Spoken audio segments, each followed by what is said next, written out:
let's watch the video from Visual Venture, uploaded 3 hours ago. The internet's most toxic fandoms. Dude, I enjoy Visual Venture's videos so much. TikTok wants to free this killer because apparently he's too cute for prison. Already starting off wild! Ended up staying at the airport for more. Okay, he do be attractive. Multiple days and recording videos of himself saying like, I'm not leaving until Ray picks me up. Like, I know that she Unless wants that's to not see him. me. The girl Karina from the group had to issue an First time getting your stream, not a Twitchy, but more of a YouTube enjoyer. Getting a greetings as a fellow German. Hallo! Was geht? No, Kitsunero YouTube. I'm sorry! I would still want them to be behind bars! apology because she has a boyfriend. When I reported to the police that he was about to turn up at my house, he threatened to kill me on stream. He said, I'll be there in 15 minutes. Because I'm not your friend. I will never ever hang out with you. And I don't care about you. Ludwig, please! You can't say that to the viewers! Because I don't know you. It's all. Come on. Come on, Ludwig. I get where he's coming from. I get where... I've heard about that quote-unquote discourse from Ludwig at that time. But, yeah. Damn, guys, we just gotta be cute. Yeah, you just gotta be cute, man. Almost impossible to avoid toxicity on the internet, especially when joining online communities. Some fandoms have members that are so destructive they could be considered dangerous. These fandoms I'm going to talk about focus on extreme fans and do not represent fandoms as a whole, but unfortunately these fandoms have more of these absolutely insane individuals. My name is Visual Venture. Hope you guys have a beautiful week. The streamer fandom. Thank you. Twitch, to no one's surprise, has always been associated. Hey, chat. Oh, chat. You're being called out! With toxic gaming culture to some degree, and fans play a major role in this. Fans form something called parasocial relationships with their favorite Twitch streamer. Who here is parasocial? Who here of you is parasocial? Huh? Yeah? Huh? These relationships are one-sided fake relationships that fans create with the person they admire. These fans feel like the streamers are their friends, but the reality is far from it. You shouldn't form a relationship with me. At the end of the day, I'm entertainment. If I stop entertaining, you stop watching. That's it. That's what I want from you guys, because I'm not your friend. Like, I totally get where Ludwig is coming from with this one. He was really harsh with his words here. He was really harsh with his words. Like, saying, like, you're not my friend, I don't care about you. Like, shouldn't you be caring about your viewer base, though? Like, overall? Like, shouldn't you be caring that you have, like, viewers that do enjoy your stuff? That's why I think, like, he was a bit too freaking harsh here. But I do get where he's coming from. I will never ever hang out with you. And I don't care about you because I don't know you. I can't. You're a number. Yeah, that is true. Like, we just can't. Like, as a streamer, we just can't know every single individual viewer. He is right. He is right in the end. In the end, he is right. He's just a little bit harsh on it. Fat fucked up too much to pity him. I don't even remember about Fat Meister, was that one? Wasn't that one a little bit blown out of proportion? I don't remember, man. Our Gobo just number for chat and Kitsu. Yeah, you're all just a number. $5, chat! $5! $5. You think I'm doing this for free? What the fuck? Oh my god. Do you guys remember the $5 bitch? Do you guys even know about her? Let me find it. $5. Like, that was before I was streaming. Here, that's her. That is her. How did my whole speech about how I need subs and to keep the stream going if you like the content, blah blah blah, how that results in 0 subs? There are regulars here. $5 a month. How do you have hours of time to watch me? and not $5. The audacity on this I don't know. What are you bitch. doing with your life where you have hours of time to watch Twitch? The audacity of that bitch, man. The audacity is insane. For me. I'm sorry. I don't love you. I could tweet that I love you, but that's not true. With over 4 million YouTube I denied subscribers and that by guest mistake, appearances sorry. on music videos by Bella yeah, you're Porch and right. Machine Gun Kelly, Valkyrae is one of the Really biggest names in ungrateful bitch. gaming and is by far one of the most popular female streamers Where did she end up now? Honestly, no idea. ever. But all this fame and recognition comes at a steep price, because while her fandom is loyal to her, some are absolutely obsessed with her. On July 13th, 2022, Valkyrae appeared in Anthony Padilla's I Spent a Day With series on YouTube. There, she revealed the horror story of her fan taking things too far. So I have a crazy fan that actually flew in from out of state. What? Went to the 100 Thieves compound. They warned me that this guy was looking for me and that they called the cops and he What left the and- fuck? Valkyrae expressed multiple the times on her fuck? stream just how much she dislikes parasocial. That is stalker behavior in the end. What the fuck? Don't fucking do this. If anyone ever watching me does this to me, nah, I'm calling the cops on you. Piss off. Social fans and the negative effects that it has on everyone around her. However, her community is so large that it's hard to control these kind of fans. That is ended true. up staying at the airport for multiple days and recording videos of himself Oh, saying that's like, Anthony I'm not leaving Padilla. until Ray picks me up. Like, I know that she wants to see me. And Valkyrae explained that she never interacted with this person before, let alone know who he is. The fan claimed that she requested that he fly out there so that the two could hang out. But if we cute, bro, no, stay. Stop. But their entire relationship was just made up in his head. Fortunately for Ray, that's where the situation ends. But for a streamer like Sweet Anita, more drastic measures Oh my need to be god! Oh my god! I remember her taken. stalker. English streamer Sweet Anita has over 1.9 million followers And the on police Twitch and never did 1.6 million anything. subscribers on YouTube. And since she started streaming in 2018, she's grown to become a beloved gaming content creator. But just a year into her streaming career, Anita was met with a serious problem. She had a dangerous stalker.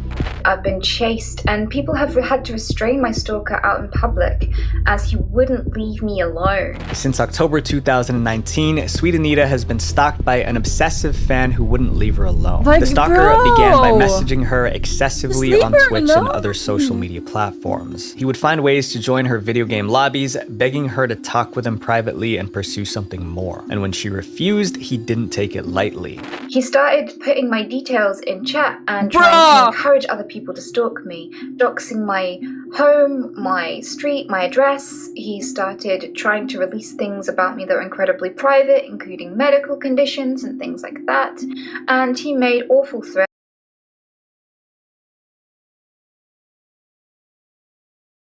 As long as I live, I will make sure your life will be hell. Someone wanna take care of that guy? And awful comments constantly. From there, things You might escalated need a to them gun visiting license. Anita's town. The obsession got so intense that the stalker secured a lease at a place just 4 minutes from where Anita What lived. the Living in fuck? constant fear, Anita tried to contact local authorities to get help. But even after showing the police all the evidence and threats made against her, the cops either didn't take action or released him after detaining him. When I reported to the police that he was about to turn up at my house, he threatened to me on stream. He said, I'll be there in 15 minutes. And they didn't turn up for 30 minutes. And What? even they didn't actually Bro, where does she live? Like, in the UK? Does she live in the UK? Here in Germany, I've called the police, I think, 2, maybe 3 times. They arrived within 5 to latest 10 minutes. The police here, the times I had to call them, they turned up so damn quickly. Like, sometimes really within like 3 minutes, where I was like, holy shit, already? turn up. What they did was ring me back after 30 minutes to explain why they weren't going to do anything to help me. In this tweet posted by Anita on July 14, 2020, she shared a terrifying message from her stalker saying that he would end her. The streamer then revealed that he sat outside her house all day waiting for her to come out so he could strike. Then he followed her around and then proceeded to chase her. 2 men had to restrain him so that she could run away. When she reported this incident, someone just needs to fucking beat this guy up to the police, the officers said that they would chat with her about it the next day, but they never did. When she followed up with them, they pushed it back yet another day, which shows just how little they're doing to protect her. All of this happened between 2019 and 2020. Since then, Sweet Anita kept most of her stalker issues private, but they still continue to affect her life. In May of 2022, Anita shared text message screenshots of this unknown person confessing his love to her, claiming she'd been leading him on. The messages also had a dark undertone, with the person writing, "I don't want to hurt you or your security. This is complicated, but I love you." But while the screenshots were shocking, the real kicker was that this man was a homeless guy who had joined Anita's Discord. When he was there, he told the community about his life story, and they ended up crowdfunding enough to cover his living expenses and tickets to TwitchCon, which was the convention Anita was attending and where he planned on meeting her and bringing harm to her. While it's unclear what happened to this guy, these incidents were far from over. On March 3rd, 2023, Anita took to Twitter to share what she'd been doing behind the scenes to protect herself and other streamers like her. After years of inaction from authorities, Anita decided to take this issue directly to the government. She worked with a member of parliament to try and tackle the problem, making proposals to create proper legislation and prosecution for stalkers. Over time, she also ran into several other crazy fans. One man broke into her house and she had to fight him off. Another attacked. Why does she have to deal with all this shit? Oh my... attacked her in public, and one of them would even sleep in her garden to keep tabs on her at all times. Despite the severity of Anita's problems, her proposal was pushed aside. Nothing could stop these stalkers as their actions weren't technically illegal in the eyes of UK law. And Twitch is just one of the many places where fan behavior is disturbing because the fans of our next fandom take obsession to the next level. The K-pop fandom. Oh god. Oh god, not the K-pop fandom. Oh lord. Oh lordy lord, here we go. But the Sweet Anita thing, like, they were sleeping in her garden, right? So, but I'm not from the UK. I live in Germany, so I got no idea on this. But, like, how is this technically not illegal? I just don't... Oh my god.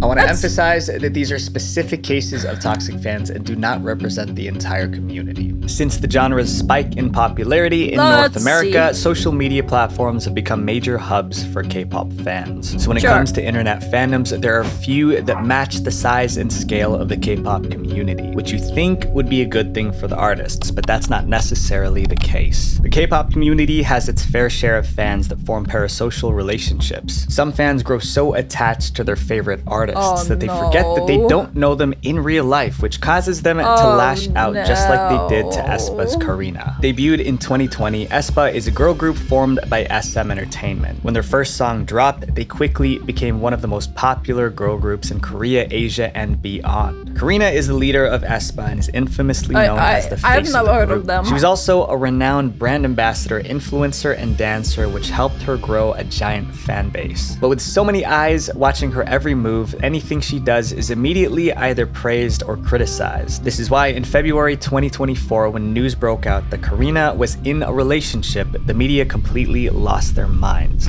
According to an exclusive report on February 27th, aespa's Karina and acclaimed actor Lee Jae-wook are romantically involved. Karina's new lover, Lee Jae-wook, the star of several highly rated Korean dramas and a rising star in Korean media. But despite their positive reputations, this relationship would be a nightmare, especially for Karina. In the K-pop industry, dating is considered taboo, and many idols are not allowed to date, which is outlined in many idol contracts. These rules are usually set in place because of K-pop's intense fan culture. To keep their obsessive fans happy, many idols need to look like they're single and available for love, particularly from their fans. But just because these rules exist doesn't mean they're always followed. After the two two were spotted together, both of their entertainment agencies decided to issue statements announcing their relationship to the public. But what they didn't anticipate were the consequences that would follow. One day after the news was out, SM stocks fell by 3.47%. Although it isn't confirmed whether or not that was the reason why the stock price fell so drastically, this was just hours after Karina's dating announcement went live. Not to mention, the statements from both companies received mixed reactions, with the same amount of people criticizing the relationship versus supporting it. But that wasn't Not like us, we don't care that you have a boyfriend. Yeah, you guys thirst over my boyfriend, is what you guys do. It's quite the opposite. You guys want my boyfriend. all that happened following the news. Karina became a target Yeah, it's very weird to make fanfictions of the real severe people. internet hate from fans who didn't support her relationship, and they did everything they could to let her know exactly how they felt about it. Stationed right outside SM Entertainment's headquarters in Seoul were massive LED billboard trucks sent by outraged Karina fans, and the words on these billboards were shocking. You ruined your career. Were you not satisfied with the love that your fans gave you? Why did you decide to betray your fans? Apologize or you will see album sales drop and empty front row seats at your concert. The second billboard truck added even more salt to the wound. It said, Karina, rather than feeling sorry towards the fans, you should be sorry to the you who has worked hard for 7 years. You ruined your own career yourself. All your efforts have been destroyed by a single dating rumor. Are you satisfied? Because of this excessive backlash, Karina had to do some serious damage control. Girl Karina from the group had to issue an apology because she has a boyfriend.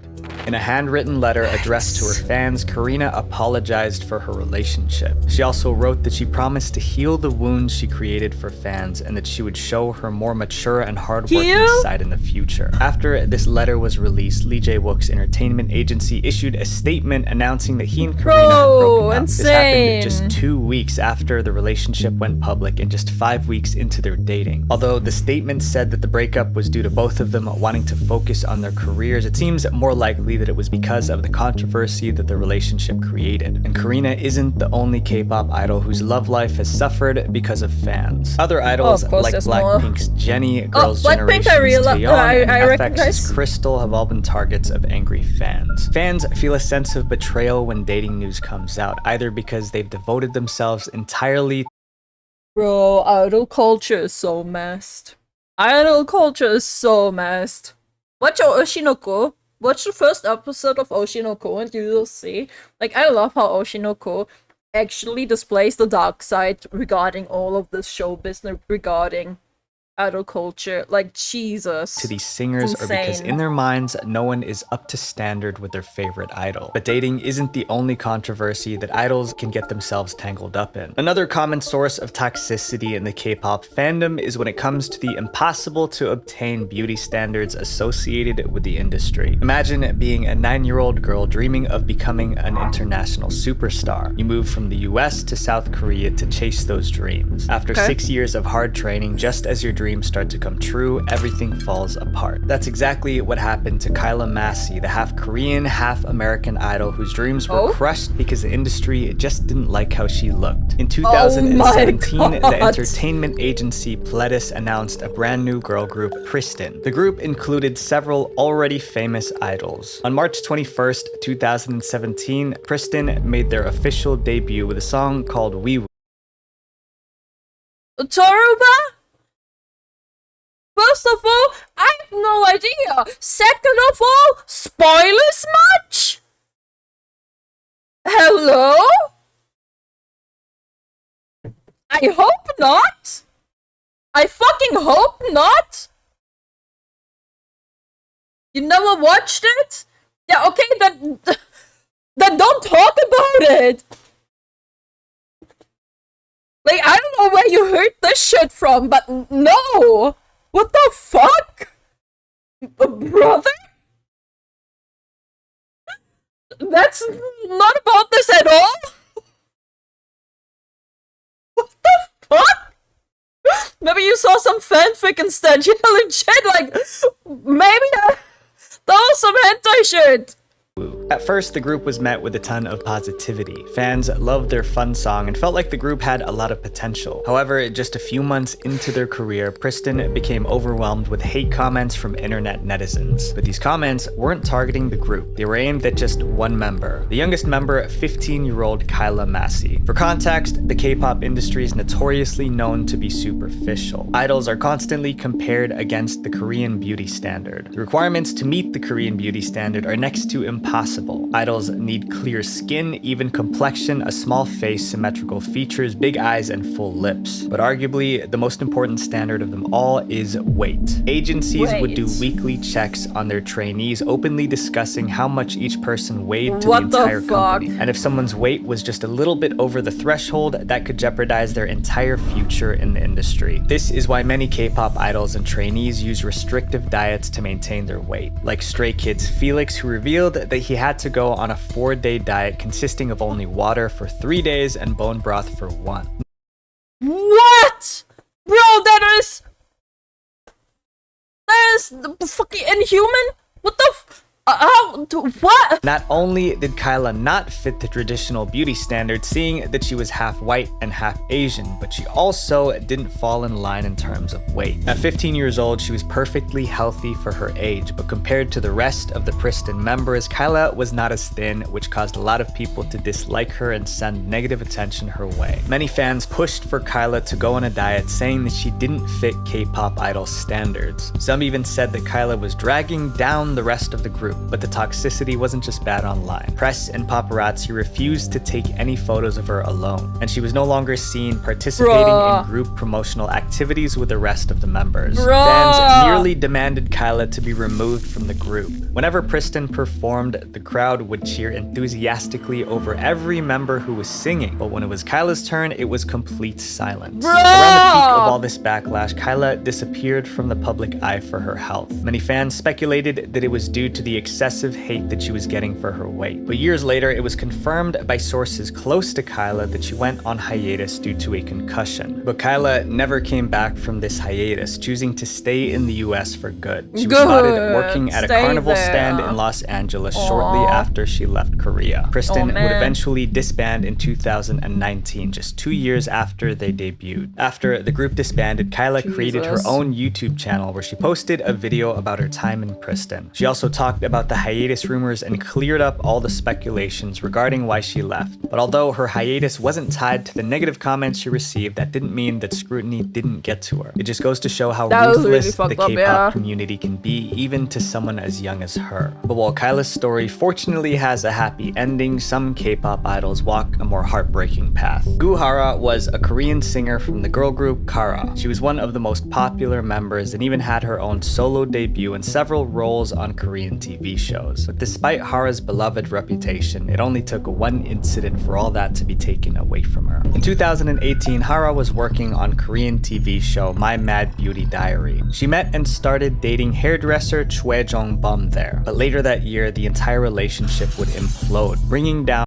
Almost I have not heard of it now. On Hara's career with it. On September 13th, 2018, at around 1 a.m., a drunken Jong-bum allegedly broke into Hara's apartment. The two got into an intense fight that turned physical, leading to a breakup. This became public news on the internet. To defend themselves, both Hara and Jong-bum posted photographic proof to show their side of their story. But that wasn't the end of it. After everything became public, Hara went for a medical checkup to assess her condition. There, she found out she had several serious issues, including internal bleeding and multiple sprains on her arms and legs. Meanwhile, Jong-bum was still escalating the situation. He intimidated Hara with a secretly recorded video. He'd filmed her without her knowledge and was using the footage to blackmail her. Hara stayed mostly silent on social media after their fight, but she later revealed that she kept quiet because of the tape Jong-bum had. The night they fought, Jong-bum sent a message to the Korean news outlet Dispatch saying that he had photos and videos of Hara that he wanted to share. As a celebrity, a video like that could ruin her entire career, and with the scandal already happening, Hara didn't want to take any more chances. She was so desperate to keep the video private that she even pleaded with him. Hara later admitted to causing his injuries and accepted the consequences. However, she also asked the public to consider his actions and his attempt to use the video against her. The scandal soon made its way to the Korean justice system. Hara and Jongbom battled it out in court. The main defense from Jongbom's attorney was that he claimed Hara had initiated the filming of the video and that it was filmed with consent. If that were the case, then the current Korean laws would not be able to punish Jongbom for the actions of the video. The case went on for months, causing emotional distress for Hara. Even though she was in a serious legal battle, Hara still returned to the spotlight as an idol in November of 2018. But that wasn't without struggle. Although Hara returned to the idol life, she still spent the majority of her time at the courthouse. Her trial against her ex-boyfriend was very much public and one of the most talked about topics in South Korea at the time, and not for the right reasons. At the time of the trial, the Guhara video was one of the most trending search topics on the internet. There's an average of over 5,000 illegally recorded spy cam crimes reported each year. Yet the legal system has very lax punishments for these crimes. Since returning to the industry, Hara...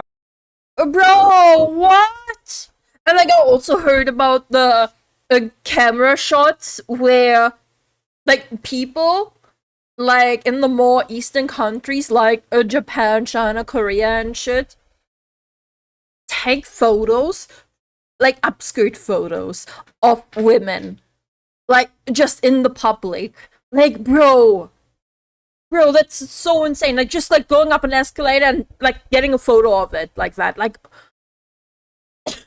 why? Hara was met with severe backlash from many in the K-pop fandom, angry at her about the controversy. Her social media comments section became a place filled with so much negativity that Hara did something she couldn't take back. In May of 2019, Hara posted a concerning message on her Instagram saying one final goodbye to her fans. After this post went live, her manager rushed to her house to find her unresponsive. Hara was immediately transported to the hospital for treatment. She stayed under the radar for a couple of months until August 2019, when the trial came to an end. Choi Jong-bom was sentenced to 1 year and 6 months in prison. But he was given a suspended sentence, meaning that he didn't actually have to go to prison. He was just given a 3-year probation. Although Hara's legal team was working on appealing the sentence in hopes of a heavier punishment, it would come too late. Just 4 months after the court made their decision, Hara would also make one of her own.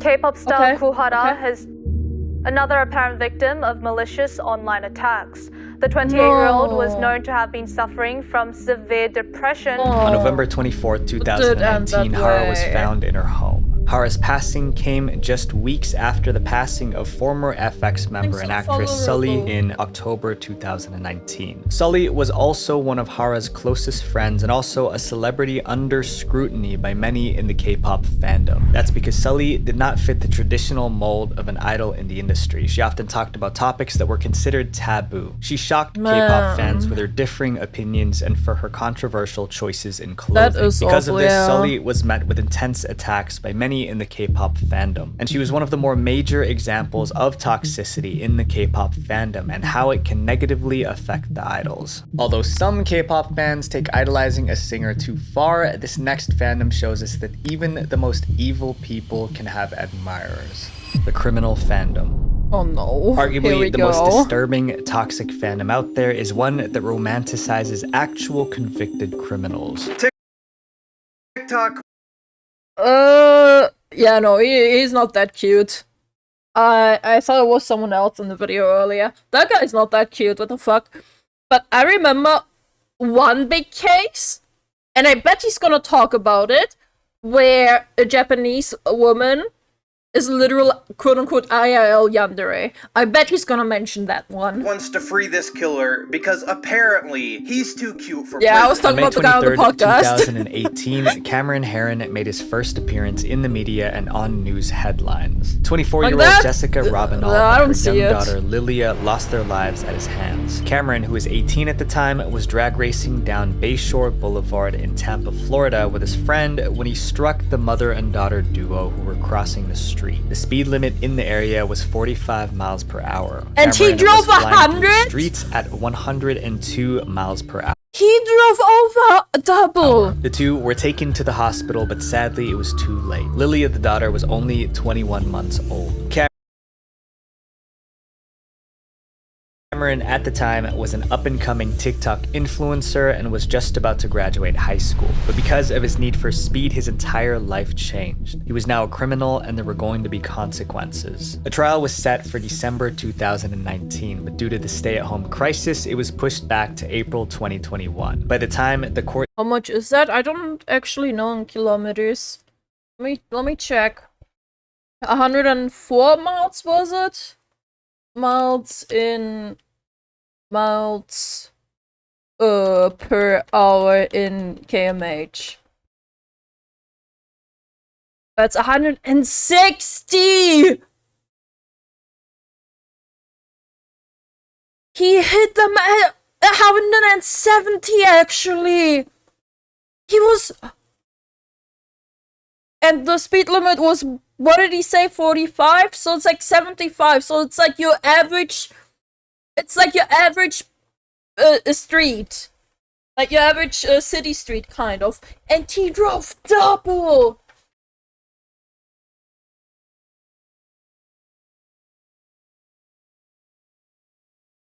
Bro.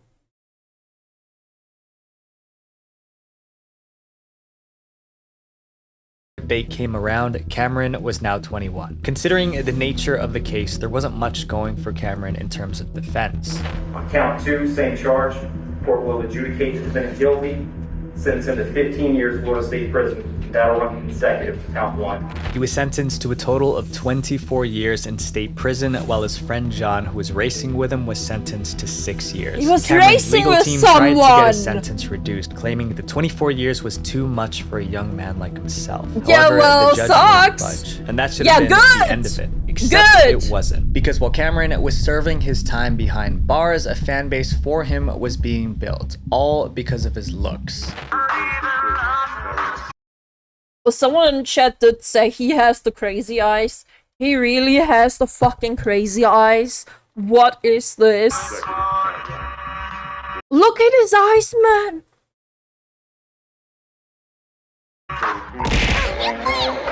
Thank you for the follow, Raphael.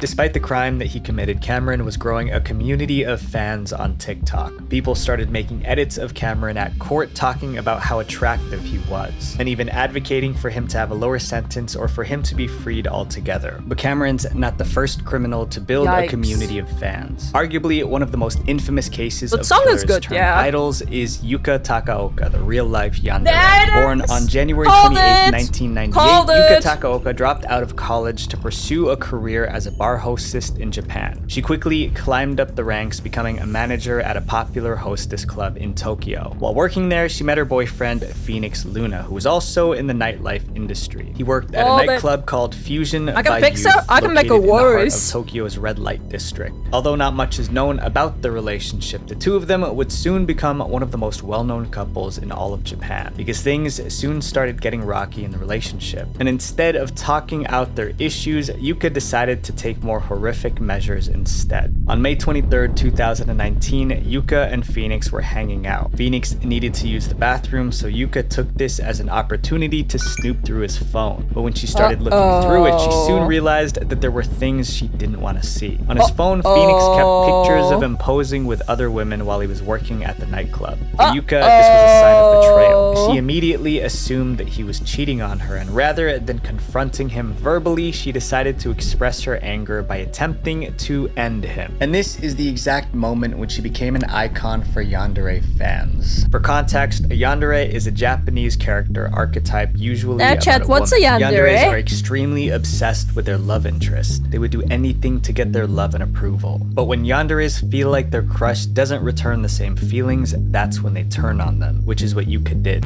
If I can't have you, no one can. Because Yuka believed that Phoenix was cheating on her, encounter, she committed an act that she couldn't take back. Like a yandere, Yuka was possessive over Phoenix and didn't want any woman to be with him if it wasn't her. At just 21 years old, Yuka ruined her entire life. Seated in the lobby with an unconscious Phoenix next to her, she didn't move a muscle even when the police arrived. And that's when a viral photo was taken of her, a photo we can't show. Yuka allowed herself to be taken into custody without any resistance. She was expressionless as the officers took her away, only smiling once the entire time. What was truly disturbing is just how calm and collected Yuka was by the crime she just committed. She said, I had to do this because I Why can't they show the photo? Probably because of monetization issues. Loved Phoenix so much and I wanted to be with him so badly that I had no other choice. I thought him saying things like, I like you and I want to be with you.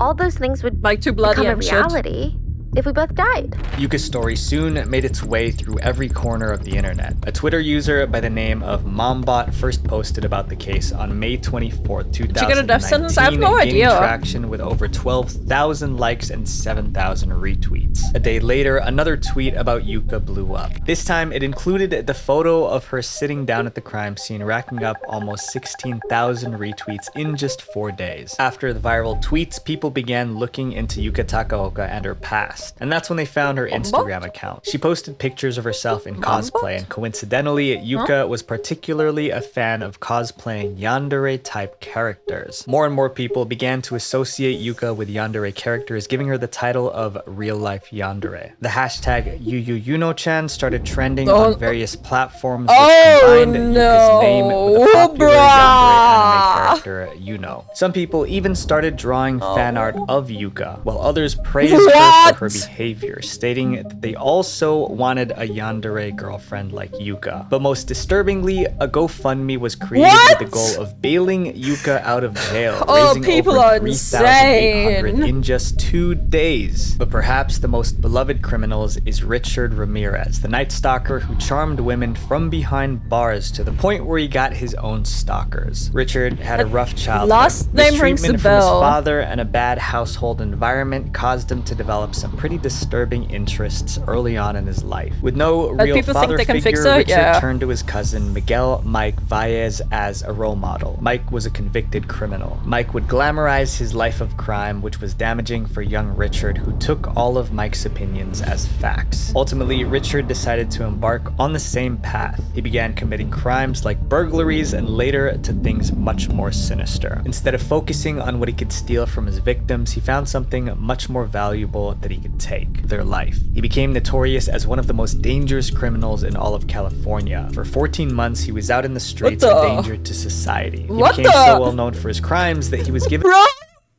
months he was out in the streets a danger to Bro's insane! society. He became so well known for his crimes that he was given the name the Night Stalker. Richard would break into houses by using unlocked windows or unlocked doors. Richard's crime spree continued until August 30th, 1985. He was traveling on a bus to Tucson, Arizona when he realized that his face was plastered on every newspaper in the area. A group of local residents caught him and left him for the police to find. On July 22nd, 1988, the jury selection began for his trial. This is where Richard made his first real public appearance, and also when the obsession began. Many women around the world became entranced with Richard's attractiveness and his confident demeanor in the courtroom. By the time 1989 rolled around, just in time for his trial, he had grown a community of fangirls who would show up to the Chad, this was before the internet became anything. I don't even know when exactly the internet started to exist, but this was before the age of the internet. People were always dumb. People were always dumb. It's not Twitter brain rot. It's just people brain rot. Imagine how famous he'd be if there wasn't it. Oh my god, imagine. He literally raised up the gods to help him. Bruh. You must be! Courtroom just to catch a glimpse of him. Why were you in the courtroom today? I just wanted to see what he looked like. I think he's cute. Richard used this to his advantage. He would interact with these women by either inviting them to visit or flirting with them during trial. Not even the jury was immune to his charms. One of the jurors in his trial, Cynthia Hayden, not only sided with Richard during the case, but excuse me, she what? Fell in love with him. What? On Valentine's Day, Cynthia sent Richard a cupcake with the words "I love you" written in icing. For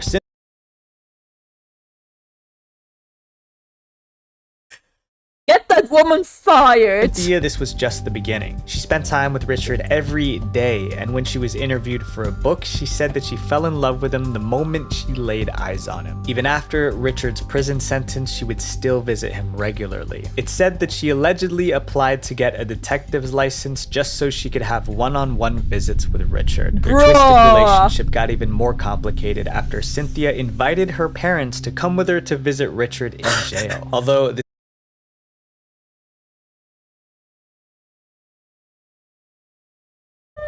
parents. People never fail to amaze me with how dumb they can be. Yep, literally risen aura. God. This was all in the 90s. The serial killer fandom is still active as ever. Years later, the romanticization of Richard Ramirez still hasn't gone away. People are still making fan accounts obsessing over him even after he's passed. While most fans respect boundaries, these stories reveal the dark side of fandoms. It's a reminder that admiration should never cross into obsession. Visual Venture. Wait, before you go, make sure you guys click subscribe here and then click this playlist to watch more dark internet documentaries because our goal is 700,000 subscribers by the end of 2024. Thank you guys for everything. Peace. Go sub to him. You heard him. Wow. That was well right.